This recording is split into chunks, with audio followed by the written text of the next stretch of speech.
Innal hamdalillah nahmaduhu wa nasta'inuhu wa nastaghfiruh wa na'udzu billahi min shururi anfusina wa sayyiati a'malina may yahdihillahu fala mudilla lahu wa may yudlil fala hadiya lahu wa asyhadu an la ilaha illallah wahdahu la syarika lahu wa asyhadu anna Muhammadan 'abduhu wa rasuluhu amma ba'du.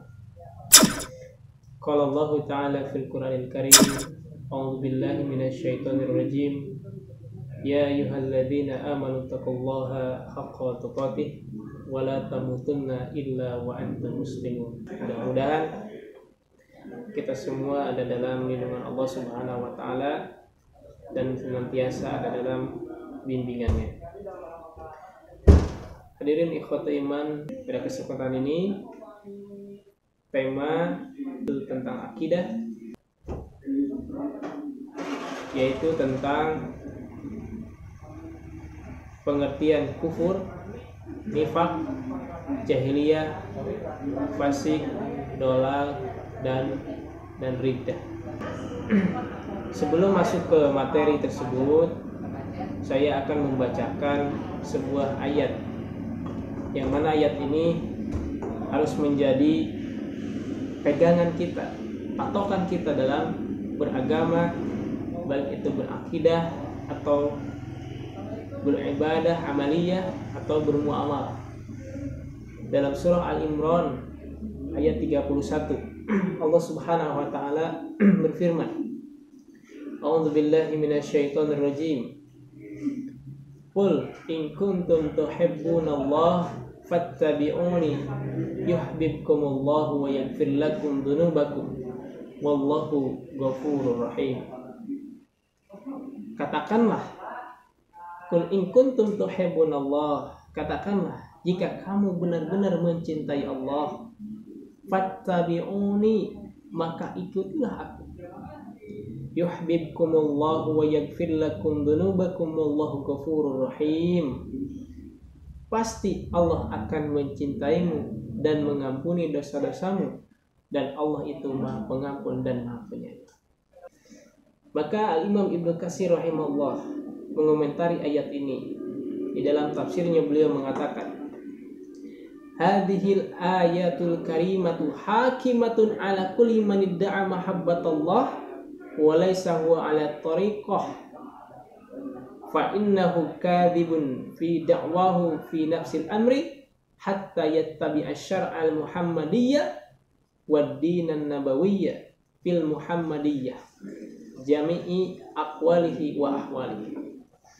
Kata Imam Ibnu Katsir rahimahullah, beliau mengatakan, mengomentari ayat tadi, ayat yang mulia ini sebagai hakim atau penentu bagi setiap orang yang mengakui dirinya cinta kepada Allah, sedangkan sepak terjangnya bukan pada jalan yang telah dirintis oleh Nabi Muhammad SAW, bahwa sesungguhnya dia adalah orang yang dusta dalam pengakuannya, sehingga dia mengikuti syariat Muhammad SAW dan agama yang dibawanya dalam semua ucapan dan perbuatannya. Nah, makanya ayat ini menjadi landasan bagi kita, khususnya dalam bidang akidah, dalam bidang tauhid, ya, i'tiqad, keyakinan, bahwa jangan sampai ada keyakinan kita yang menyimpang dari sunnah Rasulullah SAW. Ketika ada satu hal saja keyakinan yang menyimpang dari tauhid yang benar, maka dengan ayat ini seseorang sudah dikatakan dia keluar dari koridor, dia keluar dari sunnah Rasulullah SAW. Hadirin rahimakumullah, ya, itu sebagai muqaddimah pada kesempatan ini. Kemudian kita masuk ke dalam pembahasan akidah, ya, yaitu tentang pengertian yang pertama, kufur. Sebagaimana yang telah diterangkan oleh para ulama tauhid, ya, bahwa arti kufur itu adalah al-kufru fil lughati at-taghtiyatu was-satr.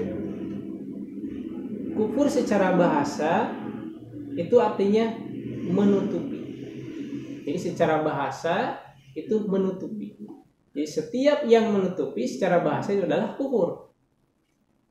Kepala atau peci ini menutupi kepala. Secara bahasa, maka peci ini disebut kufur secara bahasa. Tetapi yang dipakai adalah secara istilah.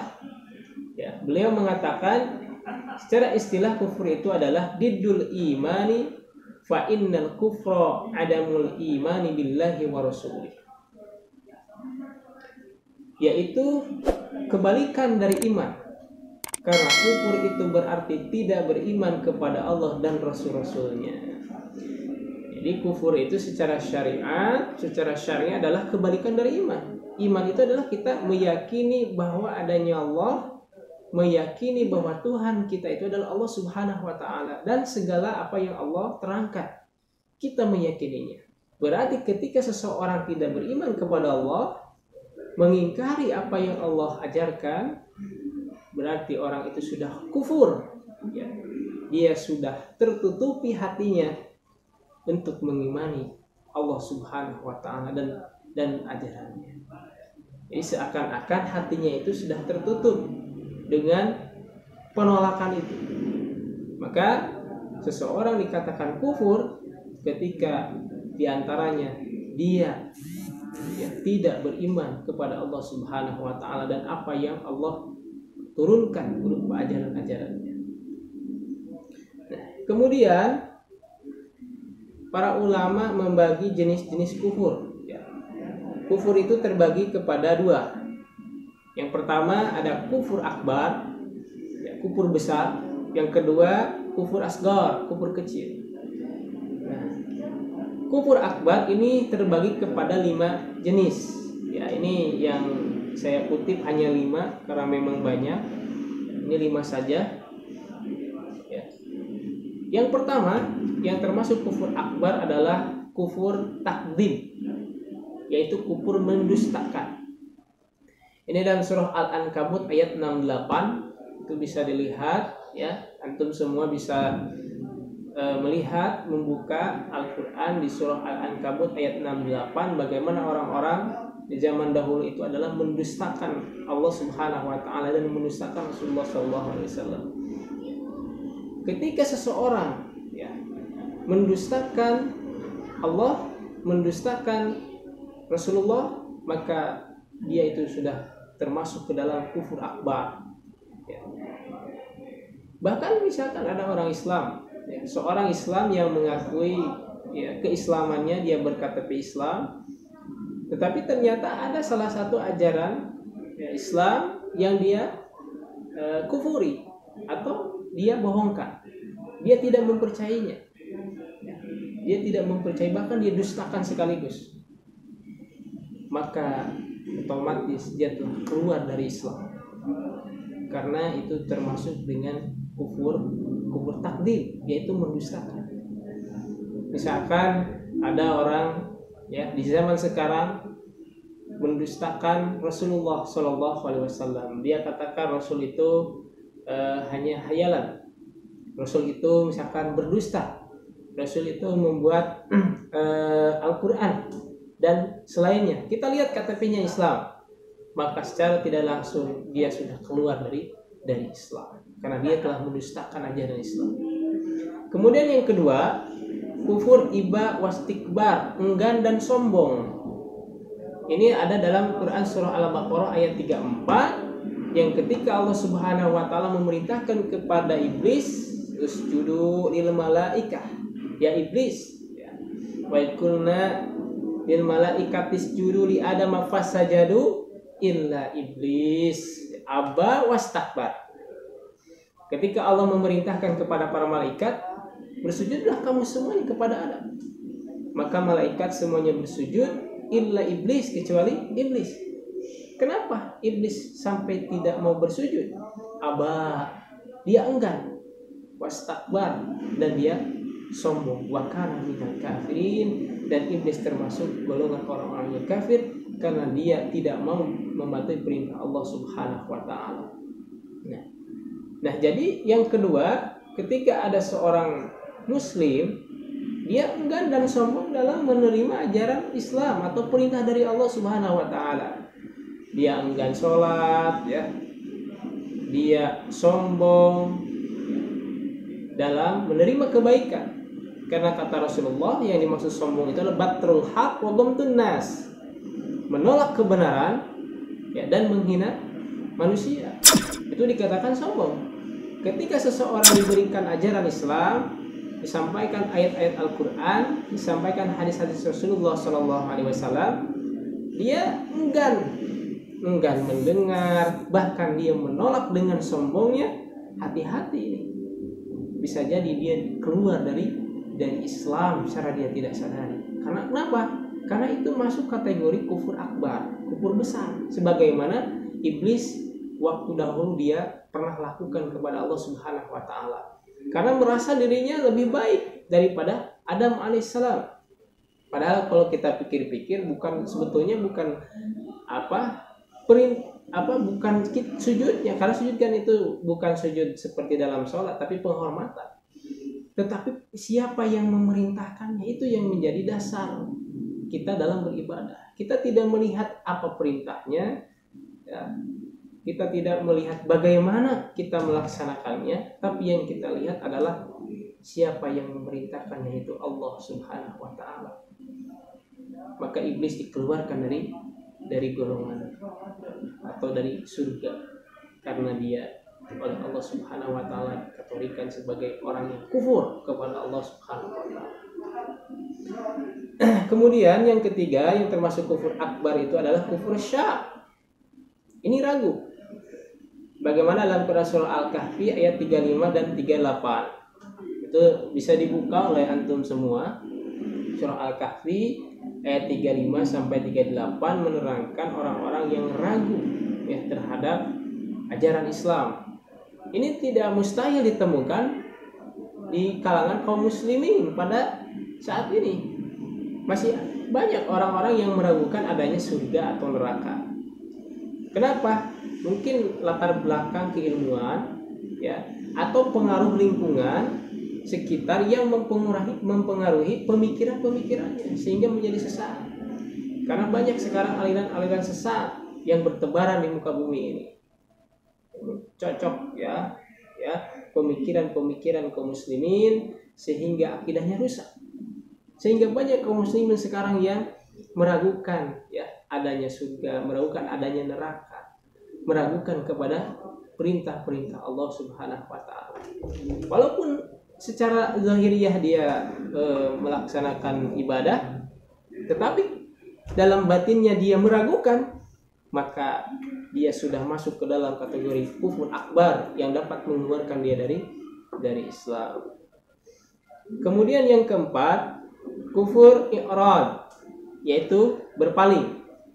Ini dalam Quran surah Al-Ahqaf ayat 3. Itu menerangkan orang-orang yang berpaling dari ajakan Allah Subhanahu wa taala. Atau dalam surah yang lain kita bisa melihat wa idza qila lahum ta'alu yastaghfir lahum Rasulullah lawaw ru'usahum wa ra'aitahum yasudduna wa hum mustakbirun. Jadi ketika kau melihat Muhammad, orang-orang munafik itu ketika diajak untuk, ya, menjalankan apa yang Allah seru, engkau akan melihat mereka lawaw ru'usahum, kau akan melihat kepala mereka dipalingkan. Artinya mereka berpaling sambil mereka melakukan atau merasakan kesombongan dalam dirinya. Dan bisa jadi ini penyakit ini terjadi kepada kaum muslimin, ya, sekarang, ya, banyak orang-orang yang berpaling dari perintah Allah Subhanahu wa taala.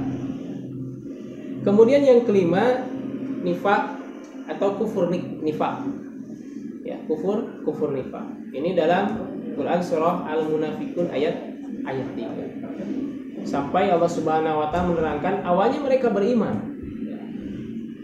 Dzalika bi annahum amanu tsumma kafaru fatubi'a ala qulubihim fahum la yafqahun. Kenapa Allah Subhanahu wa taala memvonis mereka al-munafiqun? Karena awalnya mereka beriman, tetapi dalam dohirnya mereka beriman, tapi dalam hatinya mereka menampakkan penolakan. Mereka menampakkan kegelisahan, keraguan dalam hatinya, ya, sehingga mereka dikategorikan oleh Allah Subhanahu wa taala fatubi'a ala qulubihim fahum la yafqahun. Kemudian Allah mengunci, menutup hati mereka, maka mereka tidak akan diberikan kefahaman dalam masalah agama. Hadirin rahimakumullah, ya, ini mungkin juga bisa terjadi dalam tubuh kaum muslimin, dalam hati kaum muslimin terjangkit nifak besar, bukan sifat-sifat munafik, ya, bukan sifat-sifat munafik. Nanti kita akan jelaskan perbedaan antara kedua ini. Kemudian yang kedua, kufur asghar, ya. Jadi kufur itu dibagi dua, tadi kufur akbar, dan yang kedua adalah kufur asghar, kufur kecil. Ini seperti kufur amali, ya. Misalnya kufur nikmat, ya, dia diberikan oleh Allah berbagai macam kenikmatan, ya, bisa kesehatan, harta, jabatan atau ilmu yang lain, tapi dia tidak mensyukurinya, ya. Dia diberikan kesehatan, tapi kesehatan itu tidak dia jalankan untuk berbakti kepada Allah, itu kan kufur nikmat. Dia diberikan harta tapi tidak semakin istilahnya bahasa Sundana berehan, ya, tapi dia semakin koret, maka itu sudah kufur nikmat kepada Allah Subhanahu wa taala, tetapi tidak menjadikan dia keluar dari Islam, hanya sebatas kufur asghar. Kemudian contohnya membunuh muslim. Dalam hadis dikatakan sibabul muslim fusukun wa qitaluhu kufrun. Mencaci maki, menghina seorang muslim itu tanda kefasikan, dan membunuhnya sebuah kufrun, sebuah kekufuran. Nah, kita bisa pahami kalimat kufrun di situ bukan kufur akbar, tetapi kufur kecil, ya. Membunuh seorang muslim itu perbuatan kufur kecil, ya. Tidak mengeluarkan dia dari Islam. Kemudian bersumpah dengan selain nama Allah. Ketika seseorang bersumpah, ya, dia bersumpah saking ingin dipercaya, saking hayang dipercaya ku jelema, depikeun ka dia bersumpah demi Allah, demi Rasulullah, ya, demi Allah, demi malaikat Jibril, itu papayan kabeh. Ini menandakan seseorang kadang saking hayang dipercaya ku jelema, depikeun ka dia berani bersumpah selain nama Allah Subhanahu wa taala. Itu kan dilarang oleh Rasulullah sallallahu alaihi wasallam, bahwa kita bersumpah itu hanya kepada Allah atas nama Allah Subhanahu wa taala.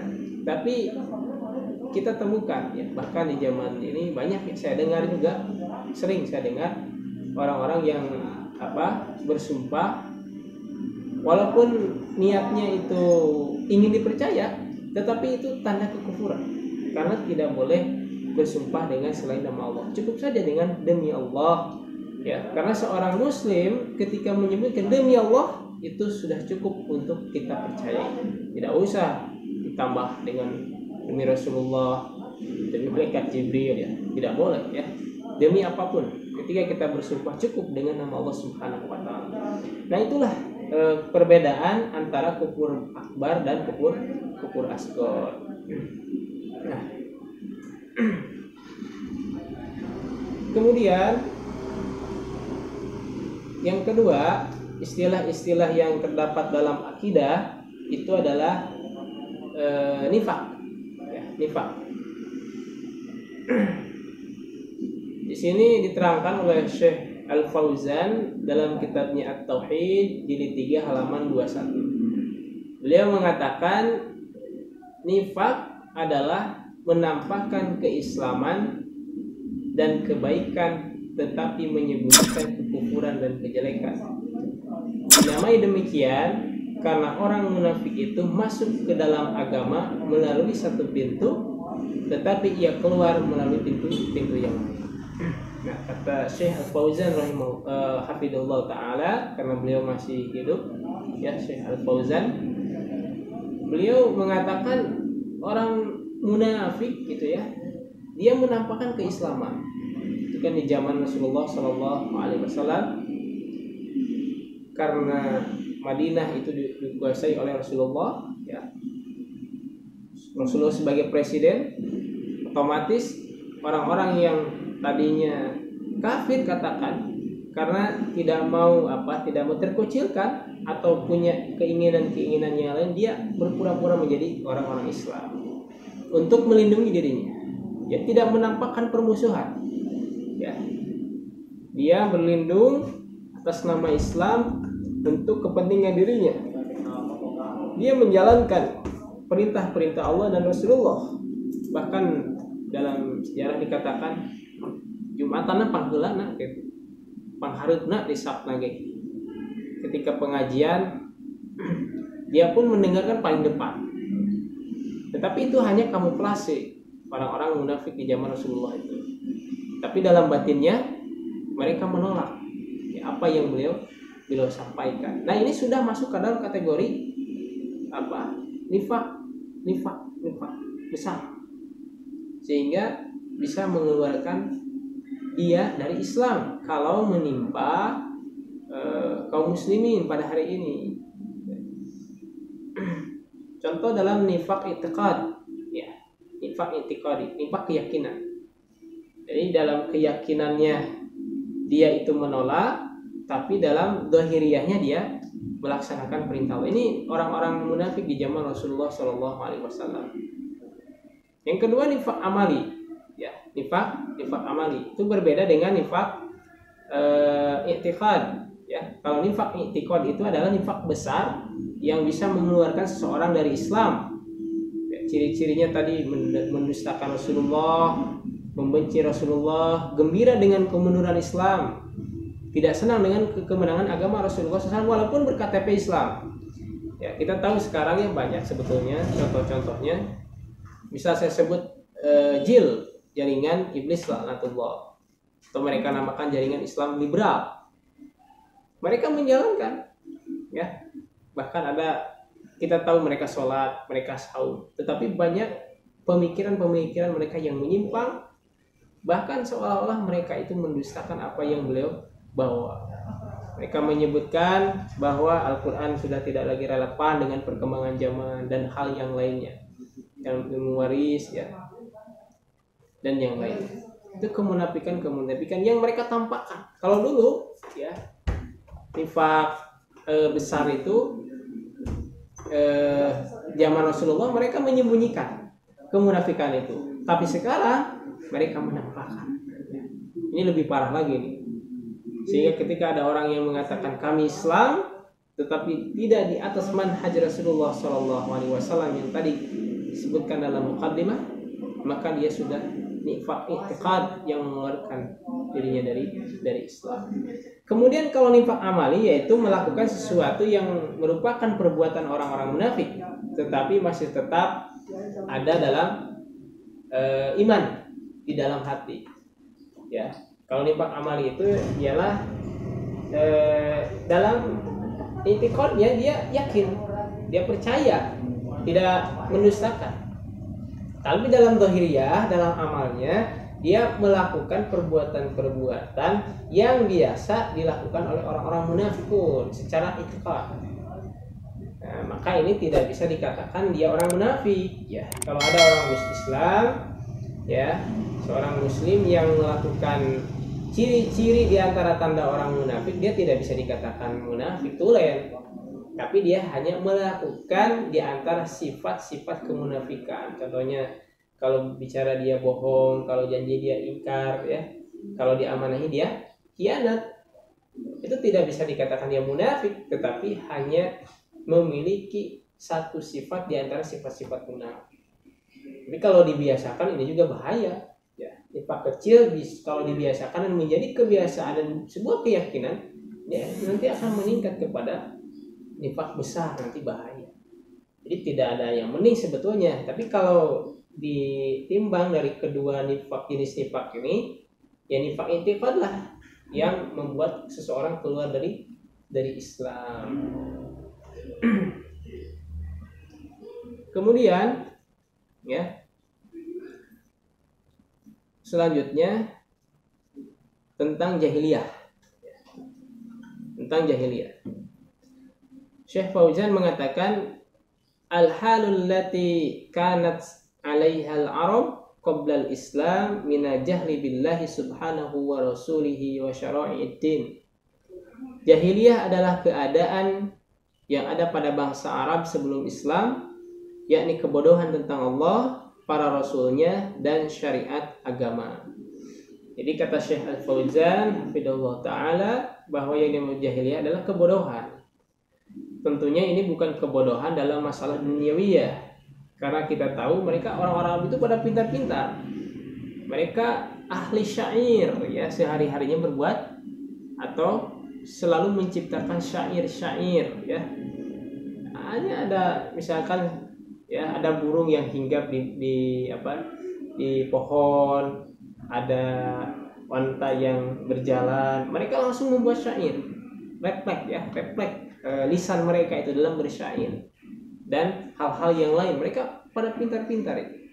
Tetapi yang dimaksud jahiliyah di sini adalah, ya, orang-orang yang bodoh dalam masalah ketauhidan, dalam masalah keimanan kepada Allah, Rasulnya, dan syariat yang Allah turunkan ke muka bumi ini.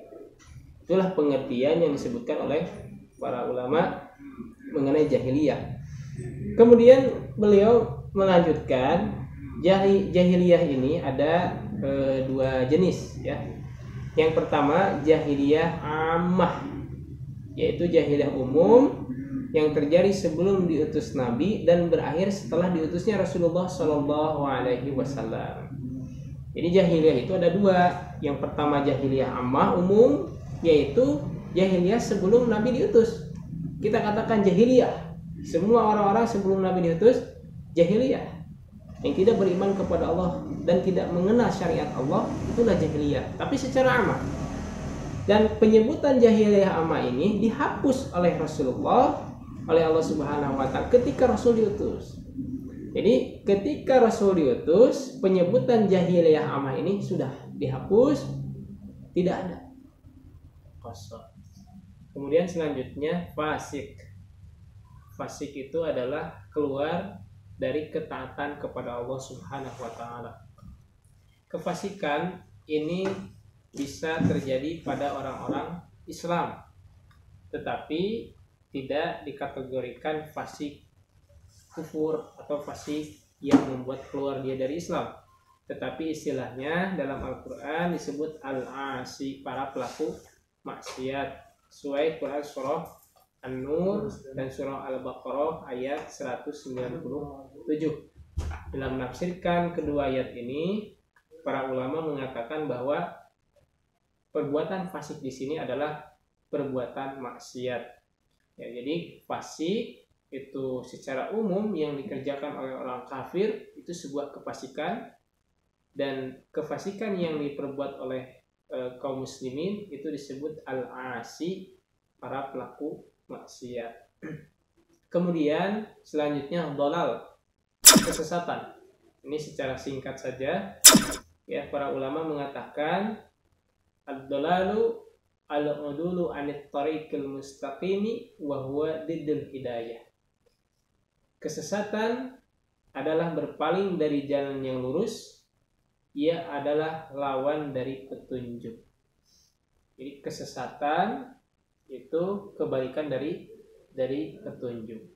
Ketika kita memiliki sebuah jaket yang ada slatingnya, slating, ketika dia sudah keluar dari jalurnya, ya, misalkan dol, maka dia keluar dari jalurnya, maka dikatakan dol. Dol itu kan kesesatan. Begitupun manusia, ketika dia keluar dari jalan Allah Subhanahu wa Ta'ala, dari jalan hidayah, maka dia sudah dikategorikan orang yang sesat. Kemudian para ulama mengatakan ada banyak ragam makna kesesatan dalam Al-Quran. Ini kesesatan itu yang pertama dikatakan sebuah kekufuran, itu dalam surah An-Nisa ayat 136. Kemudian dikatakan kemusyrikan. Jadi kemusyrikan itu adalah dol, kesesatan, dalam An-Nisa ayat 116. Kemudian dolah ya, diartikan juga menyalahi kebenaran, tapi di bawah kekufuran. Seperti dikatakan al-firqu ad-dalalah, firqud dalalah, firqah yang sesat, itu di bawah kekufuran. Menyalahi kebenaran. Ya, kelompok sesat itu menyalahi kebenaran. Kemudian yang keempat, kesesatan juga diartikan kesalahan. Itu dalam Quran surah Asy-Syu'ara ayat 20. Kesesatan juga diartikan lupa. Dalam Quran surah Al-Baqarah ayat 282.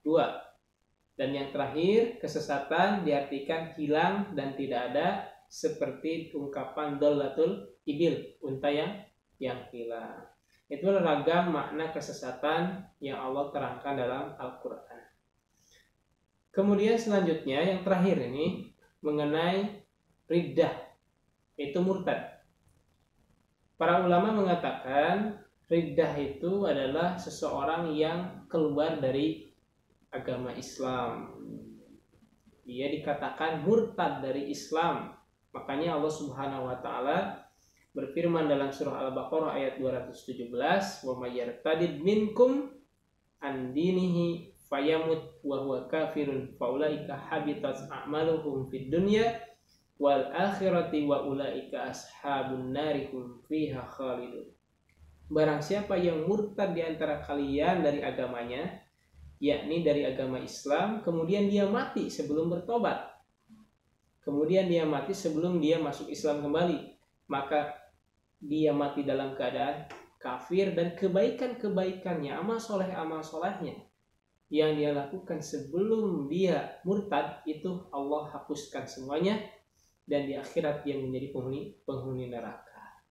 Makanya kita senantiasa memohon petunjuk, memohon diteguhkan dalam keyakinan Islam ini, sehingga kita lahir dalam keadaan Islam dan wafat pun dalam keadaan Islam. Dan ada beberapa jenis ya perilaku atau ucapan yang dapat menyebabkan seseorang murtad dari Islam tanpa dia sadari.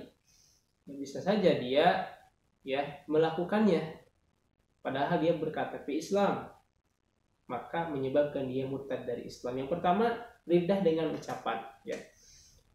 Dia mencaci Allah, mencaci Rasulullah secara tidak langsung, atau mencaci para malaikatnya, mengetahui atau mengakui dia mengetahui alam gaib, perkara gaib. Ya, itu biasanya dikatakan paranormal, ya. Atau seorang kahin, dukun, dia berani mengaku saya tahu alam gaib atau perkara gaib, maka orang itu sudah murtad dari Islam walaupun dia masih mengaku orang Islam. Kemudian ada juga orang yang mengaku sebagai nabi, bahkan orang yang percaya kepada orang yang mengaku sebagai nabi, maka dia pun riddah dalam ucapannya. Kemudian ada orang yang beristighosah kepada Allah Subhanahu wa taala. Contoh riddah dalam ucapan. Ada istighosah, ada isti'anah. Kalau istighosah, kita meminta kepada Allah dalam terjepit atau keadaan terdesak. Maka meminta pertolongan kepada Allah itu sifatnya beristighosah. Kemudian ada isti'anah. Kalau isti'anah itu adalah meminta pertolongan kepada Allah pada waktu kapanpun dan dalam keadaan apapun. Nah, maka istighosah ini ketika waktu terdesak, kita meminta pertolongan kepada Allah. Kemudian riddah dalam perbuatan. Misal ada orang Islam yang masuk ke gereja, dia sujud kepada patung itu, ikut-ikutan. Ya, ada juga yang sujud kepada kuburan yang dia anggap sebagai keramat atau yang lainnya. Ini bahaya ini, sampai mengagungkan kuburan, ya, bisa mengakibatkan dia murtad dari Islam dengan tidak dia sadari. Karena ini perbuatan sujud itu hanya kepada Allah Subhanahu wa taala. Kemudian yang ketiga, riddah dengan i'tiqad, dengan keyakinan. Seseorang percaya Allah punya sekutu. Bagaimana yang dikatakan oleh orang-orang di dalam Islam, Allah jumlahnya 3, Tuhan itu 3. Ada orang Islam yang mengatakan mereka punya Tuhan, kita punya Tuhan. Atau dia meyakini semua agama benar. Ini sudah mengakibatkan dia murtad dari Islam. Kemudian dia menghalalkan yang Allah haramkan, dalam i'tiqad keyakinannya yang halal itu sebetulnya haram, atau yang haram itu sebetulnya halal, ya. Dia berani meyakini seperti itu. Secara tidak langsung dia sudah murtad dari Islam. Kemudian yang keempat, riddah dengan keraguan tentang sesuatu. Dia ragu dengan kerasulan Rasulullah, dan dia meragukan sebagian rasul-rasul yang Allah utus sebelum Muhammad Shallallahu Alaihi Wasallam. Mungkin dia secara keseluruhan tidak meragukan, tetapi ada salah satu yang dia ragukan dalam ajaran Islam. Ini divonis oleh para ulama, dia sudah murtad dari Islam. Iman yang dimuliakan oleh Allah, maka ketika seseorang sudah murtad dari Islam, ya, maka ada beberapa konsekuensi yang harus dia terima. Yang pertama, diminta taubat, ditunggu selama 3 hari oleh pemerintahan Islam atau oleh kita, para ulama, para santri. Ketika kita tahu ada sebagian masyarakat yang murtad dari Islam, kita kasih tahu selama 3 hari dia tunggu. Kalau dalam 3 hari dia tidak bertobat, maka bunuhlah dia. Itu yang disebutkan oleh Rasulullah dalam hadis riwayat Imam Bukhari dan Abu Daud. Tetapi konsekuensi yang kedua, dibunuh itu tidak bisa dilakukan oleh individual, tetapi ini oleh pemerintahan Islam ketika di zaman Rasulullah dan para sahabat. Kemudian yang ketiga, kita tidak boleh membelanjakan hartanya atau mengambil hartanya dalam masa tunggu bertaubat selama 3 hari itu. Kalau misalkan dalam 3 hari itu dia tidak bertobat, maka konsekuensi yang harus dia terima adalah diambil hartanya oleh pemerintahan Islam, jadikan sebuah fa'i atau harta rampasan, dan dimasukkan ke Baitul Mal untuk kepentingan kaum muslimin. Bahkan ada sebagian ulama yang mengatakan pada hari pertama dia murtad itu sudah halal hartanya. Kemudian yang keempat, terputusnya hak waris mewarisi. Ketika ada seorang anak, misalkan dia murtad dari Islam, kemudian orang tuanya meninggal, maka anak yang murtad itu tidak mendapatkan waris dari orang tuanya. Jadi terputus secara hak ini karena agamanya sudah berbeda. Dan yang terakhir, jika ia mati atau dibunuh dalam keadaan riddah, jadi jika dia mati dan dibunuh dalam keadaan riddah misalkan, maka tidak disolatkan, ya, dan tidak dikubur di pekuburan kaum muslimin, artinya dikubur di pekuburan orang-orang kafirin. Dua iman yang dimuliakan oleh Allah Subhanahu wa taala, begitu sangat besar, ya, tahdir dari Islam terhadap orang-orang yang murtad dari agamanya. Dia berani, ya, membeli agama dengan dunia yang nilainya tidak ada artinya di hadapan Allah Subhanahu wa taala. Kita ketahui banyak sekali di akhir zaman ini orang-orang yang murtad karena pernikahan, karena pekerjaan, karena jabatan dan yang lainnya. Dia berani meninggalkan Islam sebagai agama yang hak, yang Allah tidak akan menerima agama kecuali agama Islam.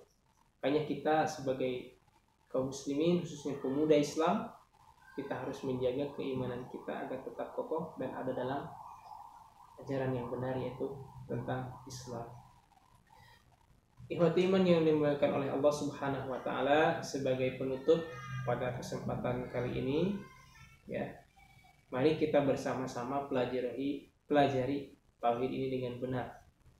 Karena kesyirikan itu ibarat semut hitam, dia berada di batu hitam dan ada pada kegelapan malam. Jadi semut hitam dia ada pada batu hitam dan pada kegelapan malam. Ini sangat gelap sekali. Tidak mungkin kita bisa melihat semut itu. Artinya bisa saja kita mengatakan hal atau meyakini sesuatu yang kita kira ini tidak syirik, tidak berbenturan dengan akidah Islam, tapi ternyata itu adalah sesuatu yang mengakibatkan hancurnya akidah kita. Makanya fondasi awal adalah pelajarilah tauhid dengan benar, akidah Islam dengan benar. Kita mengetahui hal-hal yang menjerumus kepada kesyirikan, hal-hal yang bisa menyebabkan seseorang keluar dari Islam dan yang lainnya kita harus pelajari. Sehingga ketika seseorang mempelajari kebalikan dari tauhid, maka dia akan kokoh dalam tauhid. Seseorang bisa mengetahui ini warna putih karena dia mengetahui warna hitam. Seorang tidak akan mengetahui warna putih kalau dia tidak tahu warna hitam. Kemudian hanyalah Islam hancur itu karena kebodohan terhadap tauhid ini. Walaupun generasi banyak, ya sekarang generasi lebih banyak, tetapi karena bodoh terhadap tauhid ini, sesungguhnya kebobrokan dan kehancuran Islam itu sedikit demi sedikit akan kita rasakan.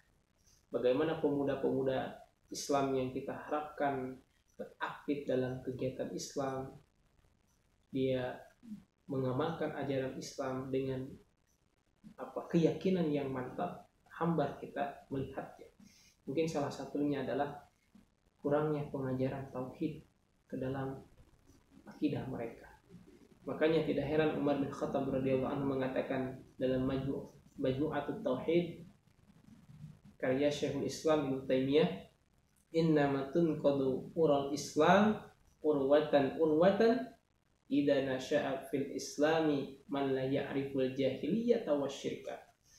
Kata Umar radhiyallahu anhu, tiada lain terputusnya tali-tali Islam satu persatu bila tumbuh di dalam Islam generasi yang tidak mengenal jahiliyah dan syirik. Ini amanat dari Umar bin Khattab radhiyallahu anhu. Beliau dikenal adalah orang yang tajam mata batinnya. Beliau mengatakan sesuatu, kata Ibnu Umar, kata anaknya, kecuali apa yang dia katakan itu terjadi di kemudian hari. Tapi bukan artinya Umar adalah peramal atau dukun, bukan. Karena kata Rasulullah, sesungguhnya Allah menjadikan lisan Umar itu sebuah kenyataan.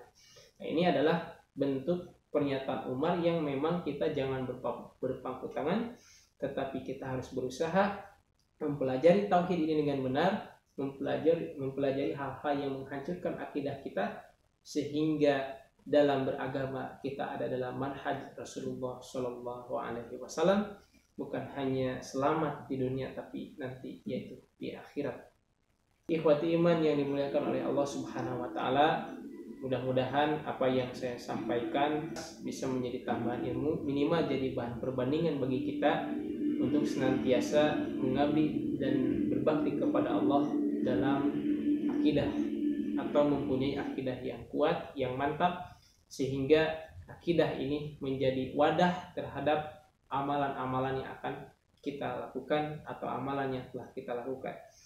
Itu mungkin yang bisa saya sampaikan. Mohon maaf atas segala kekurangan. Ditutup dengan doa, Rabbana la tuzigh qulubana ba'da idh hadaitana wa hab lana min ladunka rahmah innaka antal wahhab. Rabbana atina fid dunya hasanah wa fil akhirati hasanah wa qina adzabannar. Assalamualaikum warahmatullahi wabarakatuh.